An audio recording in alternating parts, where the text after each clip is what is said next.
Ronnie-Ward from the Dickmas Park section of the Flatbush neighborhood, the borough of Brooklyn, County of Kings, City of New York, State of New York, United States. Yeah, it's 1:29 a.m. on Friday, the 6th day of March 2026. Well, I made a video and it got cut up into segmented into several videos. So I'm going to put them all into one now. That's it. I just made these.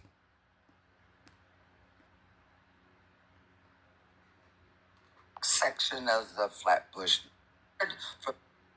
Yeah, Ronnie-Ward from the Dickmas Park section of the Flatbush neighborhood, the borough of Brooklyn City, County of Kings, City of New York, State of New York, United States. Yeah, it is 45, it's midnight, 45 minutes into Friday, the 6th day of March, 2026. Yeah. Well, I'd been making a video. I had been. And it turned off in the middle of recording it. And so I am uploading it already. PBS reporter of reports, motivation not based. I'm linking it back to this video. Treasonous dirty dogs. Because I had to continue recording. It's 2 hours and so many minutes long. Yeah, so I'm going to get back to what I was watching. PBS. Yeah, PBS. Yeah, PBS. Uh-huh. Yeah, PBS. Well, here it is. Here's PBS. Here we go. Individuals were buying houses they couldn't afford. It picked up right where I left off. It was a relaxation of discipline. It felt like to people that trees were growing to the skies. Certainly as between consumers, trees going to the skies, financial institutions themselves, the government should want to help out the individuals and the people, and let the government should want to help out individuals in the United States because Obama, when he was president, securitized the risk out of the stock market. He did. That's what the bailout was. It wasn't a bailout. It was securitization of risk in the trading of equity instruments called stocks. You cannot trade in a equitable manner based on fairness if there's no risk to the loss of your capital, the money that you had that you purchased shares with. Because if you cannot lose your asset, your cash, because the risk has been securitized, then you can't have equitable trading because you can't lose your asset, your money. Now, if the risk has been securitized, this gentleman is the former chairman of the board of Goldman Sachs, who's now an author. Big institutions fend for themselves, but big institutions we were into a recession and a banking crisis. The government never wanted to bail out. They didn't bail them out. No, they securitized the risk. Is that the banks themselves, when they get money, they have to husband it. They have to restore their reserves. Husband the money. The banking system in better shape, you weren't going to be able to do anything for the real economy. And so the real economy. And as opposed to the fake economy. That was to disproportionately help what people would have regarded as less deserving financial institutions at the expense of less deserving financial. It ain't greed. Americans who lost everything. Today, homes and everything. Yeah, people are very much still grappling with, right, in terms of taking out of financial loans. We just talked about an attack win that we have in the on the that has been wealth very good for people of assets everyday assets Americans. Going up in value. Assets including stock, one form of assets, but all assets have been going up in value. Of course, they securitized out the risk. Doesn't have assets. You haven't been participating. We lost our homes. That's our asset. We lost it. You're not participating, he says. And again, There's the polarization. So you can ask two. It was done to purposely polarize America, Fantastic. United States, by stealing the only asset that people have, a home. Bifurcated economy at this point. That you don't have, because you're a mortgage. We may not live through that crisis. We may not have had. It's the sixth or eighth mortgage-backed security crisis. Well, I don't know. There's other thing. You never know. You take one path, you never know what would have been the other. I would say it's not contributor to the overall. It's not indeterminate. No looking back. No, it's obvious what they've been doing. Controlling your life. Yeah, it's real simple. You put sovereign state nation in position 0. And then the function is a vector coming off of that, pointing to the right. And then you put law of a sheet. And then you put in the middle me, Ronnie-Ward. And you put me in position 1. 1. And then the next on the line, you put the law of sheets. And then you put sovereign state nation. And you call that position 0. So it's position 0 on one end of a line, position 0 on the other end of the line. And the law of sheets is vectors coming off of 0 through the power of the vector that points to me in the middle. Yeah. The power of the vector is the law of sheet. Well, 1 means on. Well, that doesn't work. 0, 0, and 1. No, to make the line balance, I have to be position 0. But if 1, 0 means death. Or off. 1 means a life, meaning to live. By default, it should be all 0, which requires me to be dead. For 0 to balance out, 0, 0, 0. Yeah, well, what is it? 1? Well, I do not live to have a life. No, I have a life to live. But it is the struggle of the individual against the machine to be a life or to live. The default position is that death is where I'm trapped for it to balance 0, 0, 0. So a 0 economy is an economy of death. That's my natural state. It is my natural state. Death is. To live, I have to be alive. To have a life, I have to live. If I'm going to live, I can't be death. Struggle against the machine. It works. Yeah, I'm really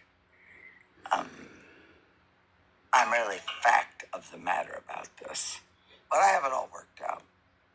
That's a mathematical situation.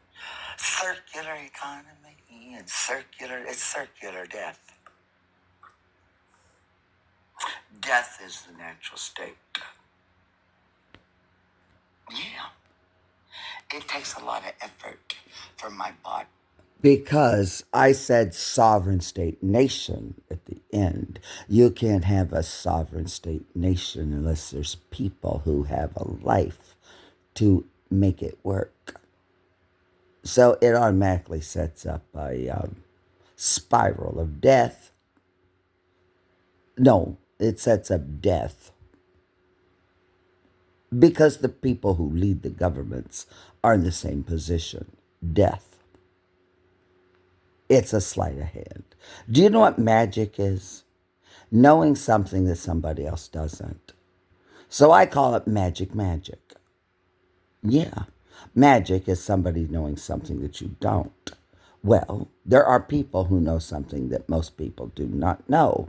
But I know something that most people who think that they know something that most people know. That's why I call it magic magic. Magic magic. I have magic magic. To maintain integrity, any little thing that goes wrong can cause me to be dead. Takes a lot of energy and effort to be alive, to live. But I don't live to have a life. I'm going to have a life. I do not live to have a life. I have a life to live. To live. A life to live. Yeah. Well, there was an old soap opera in America called One Life to Live. One life to live? You only have one life to live in. One life to live. That's right. But my natural state is death. 000. Because of the law of his cheat. I'm not going to get into that. Look it up. Malaise that we seem to have. Malaise! This expectation of additional. Oh, Carter was criticized. Malaise. That's an old Carter thing. Yeah, when Ronald Reagan, an honorable warrior, talked about malaise, criticized Carter for saying there's a malaise in the world. I don't know if Carter really said it or not. Here we are. That's 50 years ago. That's an important time. 50 years ago. Because 50 years ago was the collapse of the American government by Congress. The takeover of the American government, all of it by Congress. It's also the end. It also represented the end of American soldiers being tortured in the Hanoi Hilton by the Vietnamese under the leadership of Ho Chi Minh, who spent a lot of time in France. And that was 73. Well, that torture of those men at Hanoi Hilton by the Vietnamese Ho Chi Minh takes us all the way to May 7th, 1945. Because World War II combatants never stopped. De Gaulle and the France was waging war in Sino-Asia. Sino-French, Indo-France, Vietnam. That's de Gaulle and the French. France that did that.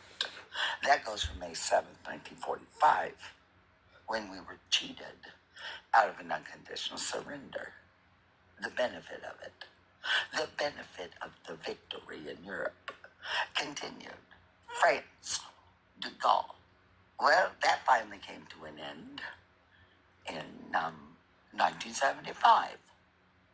That's 30 years after May 7th, victory in Europe, and then the Shah falls. The falling of the Shah and the rising of the Ayatollah happens in 1978 or 79. Let's say 75. Well, then France from May 7th, 1945 to May 7th, 1975, that's 30 years. And then what started? Then started France. France, led by the president of France. And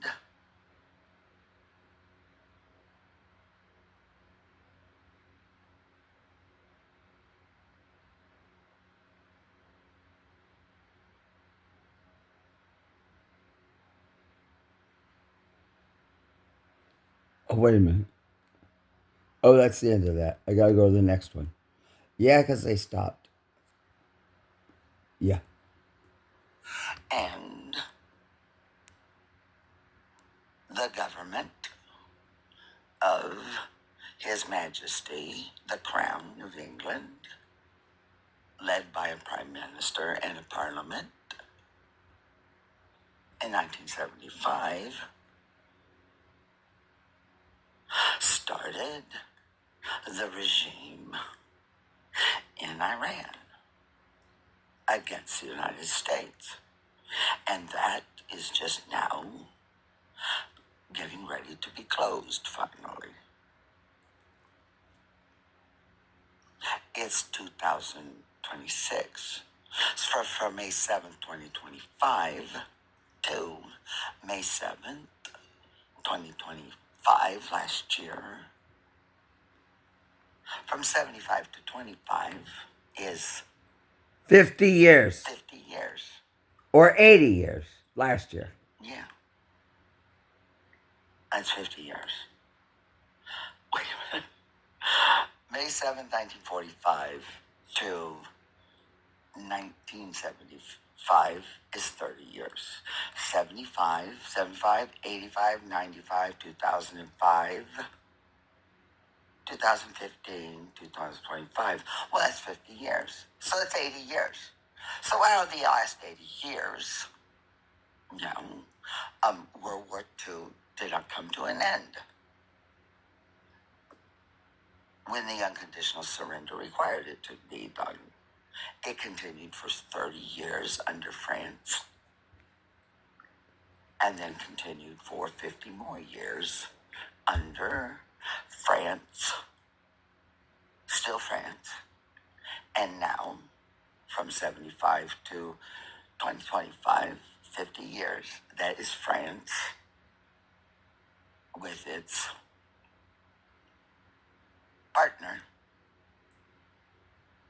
the government of the Royal Crown of the United Kingdom. Not King Charles, not the crown, not the people, not the kings and queens. The government, headed by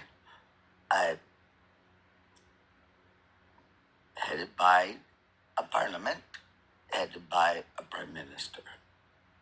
So the prime minister and the parliament, that is the government and its administration, was in league with, as a partner to, France, the president of France. And since 1975 until, well, it was 50 years ago last year. Well, now this year, just 5 days ago, the United States is finally rising up against the regime. What is the regime of Iran? The regime of Iran for the past 50 years has been France, by and for the president, the names of the men, and its partner in the new regime, its partner in the regime, its partner by and for the regime, because now they become a regime. Yeah, I'm correct. I'm not against the crown, Charles III. No, because on Christmas Eve, December 24th, 1814, His Britannic Majesty King George III, or George R., and the United States negotiated and came to final terms in a bilateral treaty called the Treaty of Ghent in what is now known as Belgium, but at the time it wasn't Belgium, not in 1814. No, what was it in 1814? Napoleon Bonaparte was the emperor of all of Europe. He was. Waterloo didn't happen until 1815, and he got put in exile. So we have a bilateral treaty of peace and goodwill between United States and His Britannic Majesty, the Crown. So we have a treaty of peace and goodwill and mutual assurances of peace or a state of not war with His Britannic Majesty, who is King Charles III, which has nothing to do with the Prime Minister, the Parliament, or the government administration. Yeah, that's a treaty we're going to hold and keep, a bilateral one. Yeah, that predates the surrender of Napoleon Bonaparte as Emperor of his imperialness of all of Europe. Yeah, who marched all the way to Moscow to defeat our longtime friend, the Russian Federation. This is before. This one was Imperial Russia still. 1814, Imperial Russia. Yeah, we have a relationship with Imperial Russia and His Britannic Majesty and the United States. We've never been against the People's Republic of China, ever. We have a long-standing peace of mutual covenants of not to be at war with His Britannic Majesty George III and Imperial Russia, and the People's Republic of China. We've all never been at war together.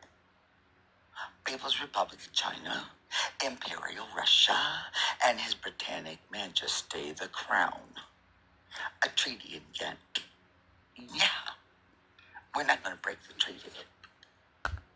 We're not going to do that, ever.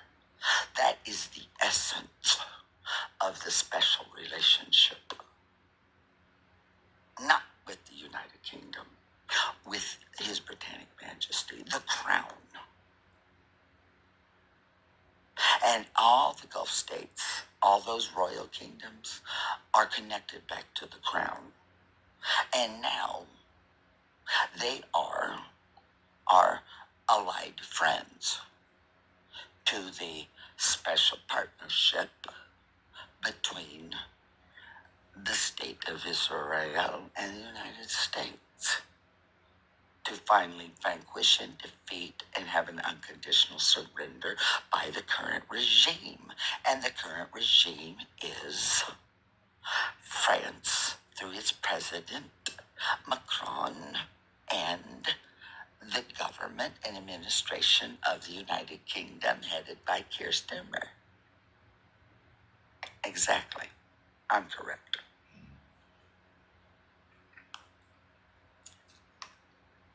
Let's get back to this. Yeah, let's get back to this. Because it's almost over. Almost over. Yeah. PBS NewsHour. Rate cuts coming from the Fed.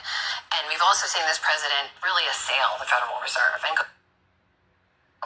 the government should want to help out the individuals and the people. And the government should want to help people. Of the government should. The government should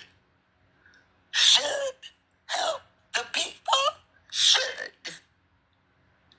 That means no, the government shouldn't help the people. Who the hell is this guy? He's a tyrant. He is a tyrant. A tyrant of wealth.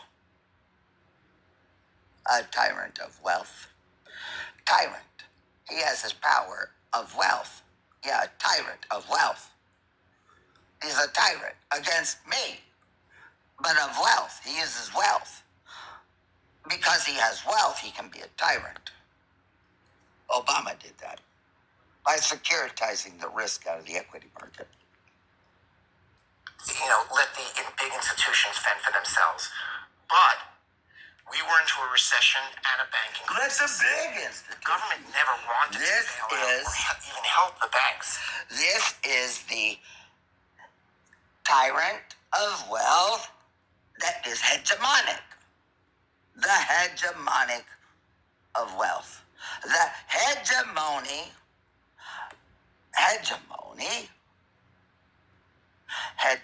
of control.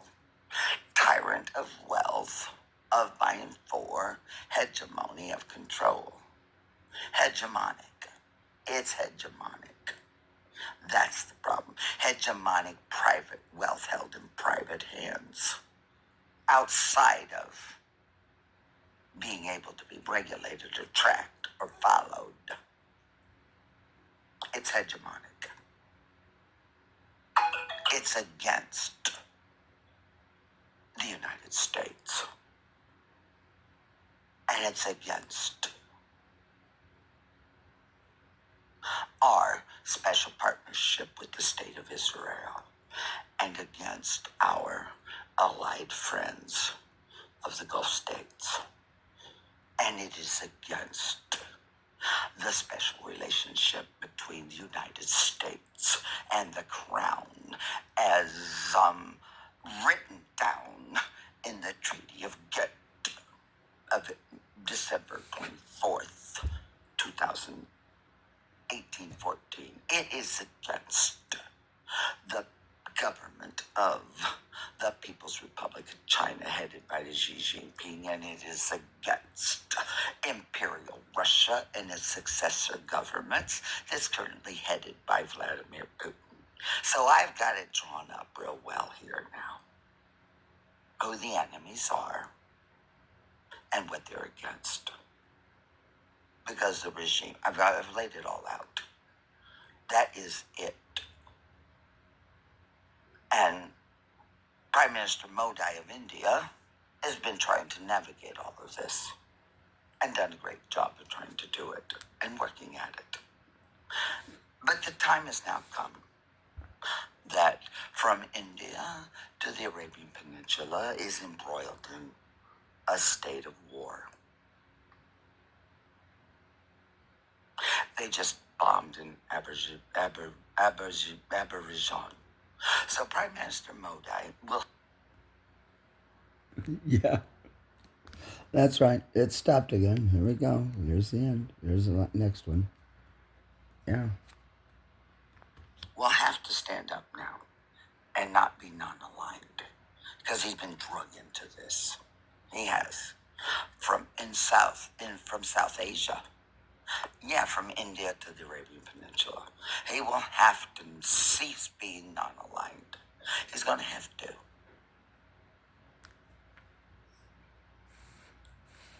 Look at that. People looking fake. The problem with the banking crisis is that the banks themselves, when they get money, they have to husband it. They have to restore Husband money. And unless you put the... How awful is that? Husband money. You weren't going to be able to do anything for the real economy. Real economy versus fake economy. Unfortunately, one of the It's all consequences of that was to disproportionately help what people would have... all orchestrated. Deserving financial... It ain't great, it says. It ain't great. Oh, how ridiculous. That's a situation that pertains, that we're still wrestling with this today, more than 15 years later. You're not wrestling. Still grappling with, right? In terms of taking out a financial... Nope. Impacted by. The wind that we have in the economy. We've raised up. Very good for people. We're putting an end to this hegemonic. Up in value. This hegemonic force. Tyrant. Form of assets, but all Of assets wealth. value. But if you're part of the economy, He's happy about it. He's pretty. Been participating. Yeah, he thinks it's wonderful. Between the people with He's so happy. People without assets. The have to death fight is it out. gone.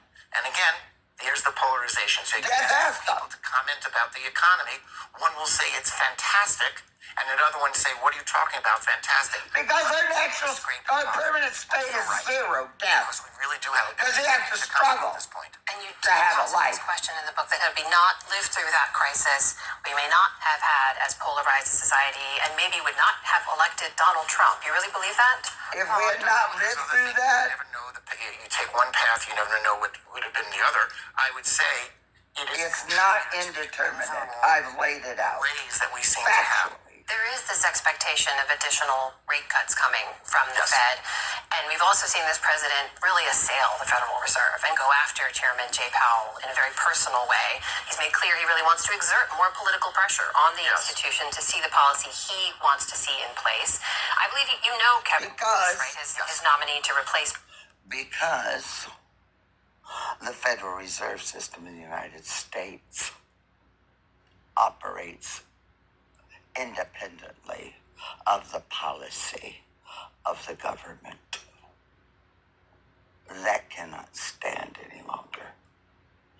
cannot have the hegemonic gathering of wealth operating independently of the policy of the nation. Inflation and unemployment, inflation and inflation and job, inflation and a job. Inflation and jobs are the two things that they say that are their only concerns. Job and inflation or deflation. Deflating or inflating. And job for a worker. Workers have jobs. But at this point, there are no more owners of corporations. A corporation is just a piece of paper. They only exist as a corporation because of a flimsy little piece of paper.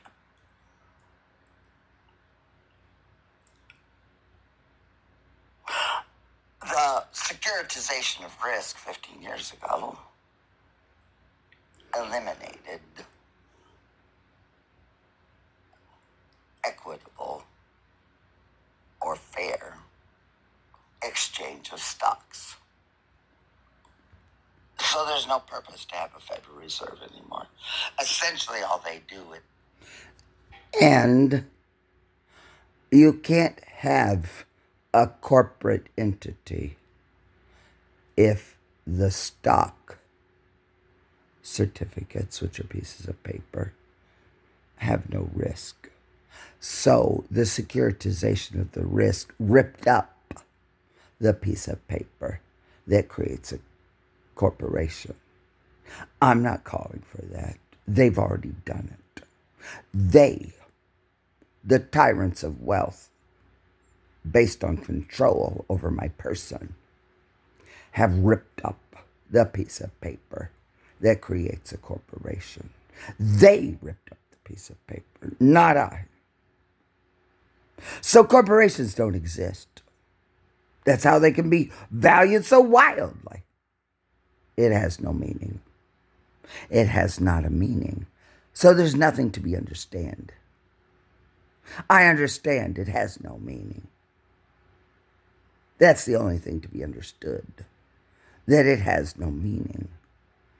If you don't have meaning, you can't have an understanding. So I understand what's correct. That they ripped up the pieces of paper that made corporations. And that means the pieces of paper that are currency are meaningless, and even less meaningless is digital wealth.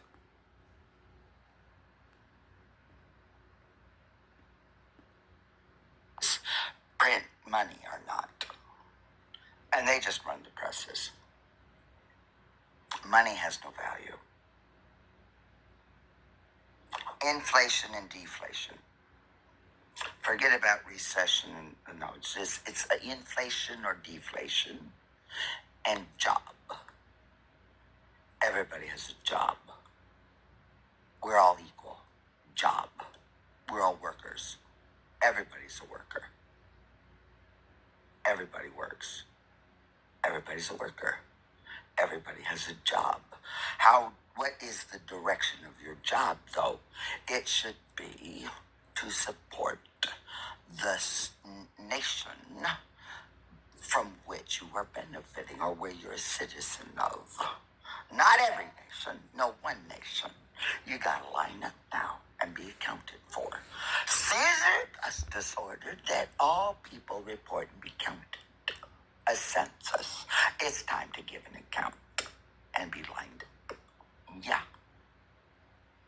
Each person who has a life today has to be sorted to one state nation.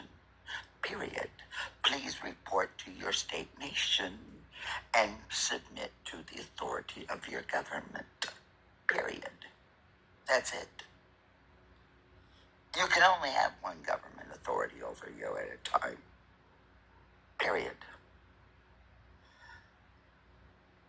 You might hold two passports. All a passport does is allows you to pass from one port to another.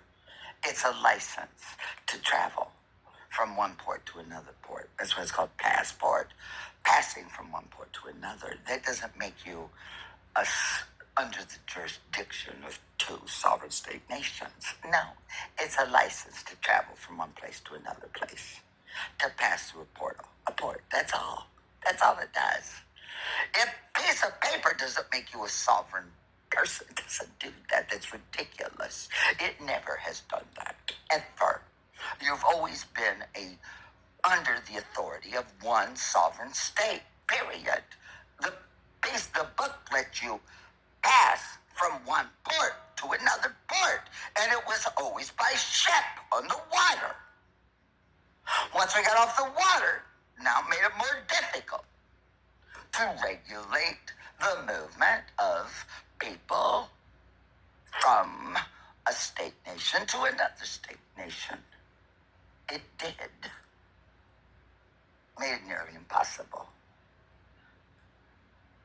That is a big problem. And that's only 1900. A lot of things happened in 1900.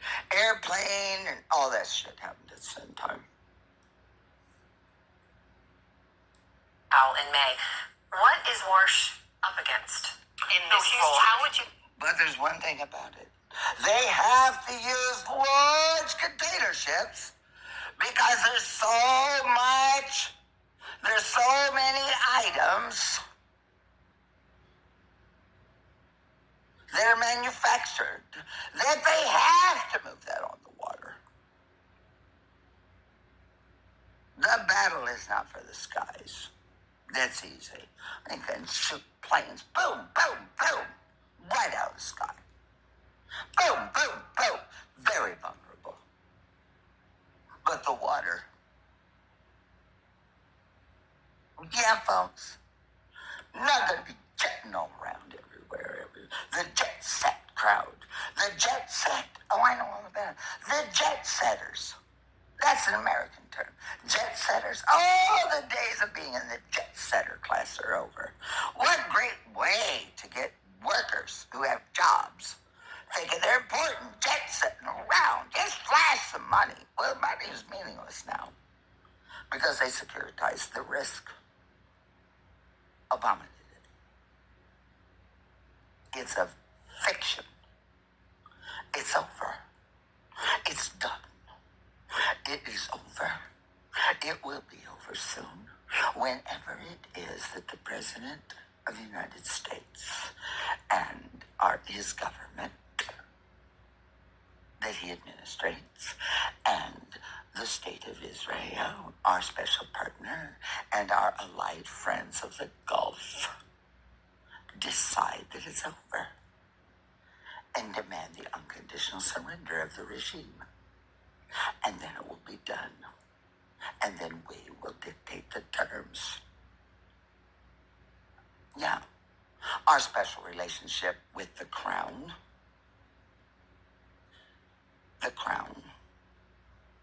of the United Kingdom, the special partnership between us and the State of Israel and our allied friends, the kingdoms of the Gulf, Prime Minister Modi in India, the Xi Jinping and the People's Republic of China, and Imperial Russia and Vladimir Putin.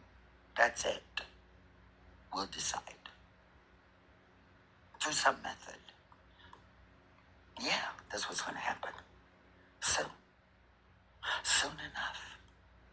Soon and very soon, we are going to see the King. Soon and very soon, we are going to see the King. Soon and very soon, we're going to see the King. Hallelujah, hallelujah, hallelujah. How would you guide him in this moment? If you could give him advice? He can guide him. He's very capable. Very capable. Are you worried about the political pressure he'll face? Oh, yes. Those are two different things.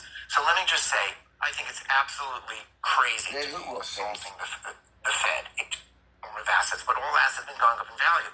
But if you're part of the economy that doesn't have assets, it's a fiction. You haven't been participating. And so the gap between the people with assets and the people without assets have widened out. And again, there's the polarization. So you can ask two people to come. The wealth gap. Money's meaningless. It's a fiat. Money has no intrinsic permanent value to it. So there is no gap based on wealth or assets or not. Because everybody's a worker. Because everybody has a job. I'm blowing it up. I am. All of it. Yeah. Putting an end to it. Fine. And I only have to go back to December 24th, 1814 to get to here. That's it. A bilateral treaty. That's it. I'm there. I got it. I named it. And so I'm claiming it. I claim because I name.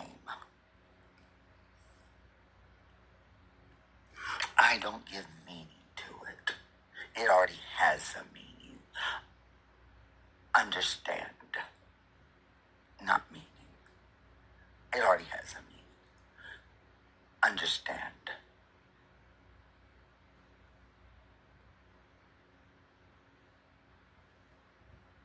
Okay, I think there's one more. Yeah, there's one more. This is the last one. Well, let's finish it up. Comment about the economy. One will say it's fantastic, and another one say, "What are you talking about? Fantastic? I'm barely scraping." Because it has no meaning. What to understand about economy? It has no meaning. Not if one person can think they're wealthy and something, then it has no meaning. You can't have meaning if it is immutable. Sameness. That sameness has no meaning. Zero has no meaning. Jesus One Christ. does on. God damn it. I gotta plug it in. By both are right, because we really do have a bifurcated economy at this point. And you do posit this question that we not that crisis. We may not have had as polarized a society, and maybe would not have elected Donald Trump. You really believe that?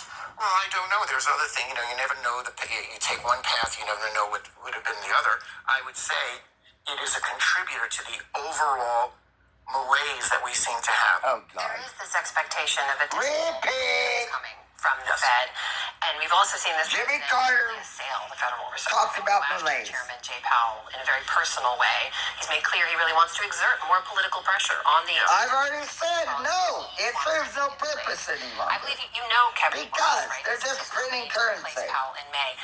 What And up against that's it. in this role? How would you guide him Because in this moment? it's been securitized. The risk. He's very capable. Very capable. Are you worried about the political pressure he'll face? Oh, yes, those are two different things.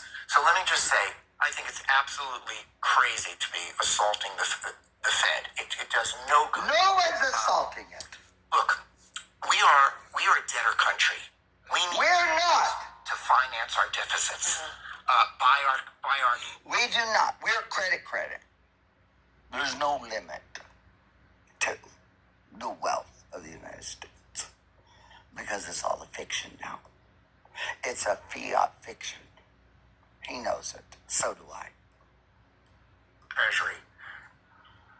If people think you're going to default, they're either not going to lend to you or they're going to charge a higher interest. Perception is reality. The U.S. default. We borrow in dollars But and we print. reality doesn't mean it's the way the U.S. empirical default and tangible. is by inflating our currency, inflating the inflation, deflation. purchasing power of our currency. That's how the United States. Not depressed. Who protects our creditors against the default, against the U.S. inflation? Listen to it. Its currency. Creditors of the United States, we don't have creditors. By attacking the independence of the Fed, by going at the Fed, you're telegraphing to your creditors. It's not independent. It must be under the current policy of the United States. That's set by the administration. Won't be worth what they thought it was worth. So maybe they won't lend to us at the current. It doesn't have value, intrinsic or tangible. Bad practice. Or empirical. Independence of land, anything. Because it's not just the Federal Reserve who hears that you're doing that. It's the people who lend to us that are hearing that you're doing that. No! Point blank fine. It's a lie. CEO of Goldman Sachs and now author. It's a fraud. getting to and through Goldman Sachs. Thank you so much for being Well, thank here. you very much. He's a fraud. He's a happening fraudster. As many as 10 million people in the United States lost their homes. Yeah. Join us again tomorrow night for the analysis of the week's headlines with David Brooks and Jonathan Capehart. And that is the News Hour for tonight. I'm Jeff Bennett. And I'm Amna Navaz. On behalf of the entire NewsHour team, thank you for joining us. All right, here we go. For the PBS NewsHour has been provided by 100 hours and 36 minutes. It's On 26. Friday, the 6th day of March, 2026. Are you having fun yet? An immersive experience. All right, that's it. Well, it's now, oh God, it's now 200 hours and 14 minutes on Friday, the 6th day of March, 2026. It's Ronnie-Ward from the Ditmas Park section of the Flatbush neighborhood, the borough of Brooklyn, the county of Kings, the city of New York, the state of New York, United States. The video is 45 minutes, almost 46 minutes.